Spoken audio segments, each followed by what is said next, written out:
আমরা গর্বিত দীর্ঘদিন বাদে সন্তোষ ট্রফি দেখুন আমাদের ছেলেমেয়েরা জয় করে নিয়ে এসেছে, সারা ভারতবর্ষে সেরা, সারা ভারতবর্ষ সেরা।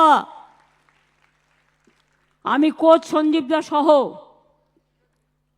সঞ্জয় দে সহ, আইএফএ সহ, সকল ক্লাব সহ সকলকে এর জন্য অনেক অভিনন্দন জানাচ্ছি। আর আজকে যারা সন্তোষ ট্রফি জিতেছেন, পুলিশের সবাই চাকরি পেয়ে গেলেন অ্যাসিস্ট্যান্ট সাব ইন্সপেক্টর হিসেবে, এর জন্য স্পেশাল প্রভিশন আছে এবং তাদের প্রত্যেককে করে দেওয়া হলো। তাছাড়াও যারা টেকনিক্যাল এডুকেশনে ট্রেনিং নিয়েছেন তারাও অনেকে জব লেটার পেলেন। আগামী দিন এইভাবেই চলবে, চিন্তা করো না, কারণ কাজের কোনো অসুবিধে নেই। বাংলায় অনেক ইন্ডাস্ট্রি আসছে, ঢেলে আসছে। বাইরে যাবার পড়তে হলে পড়ে চলে এসো,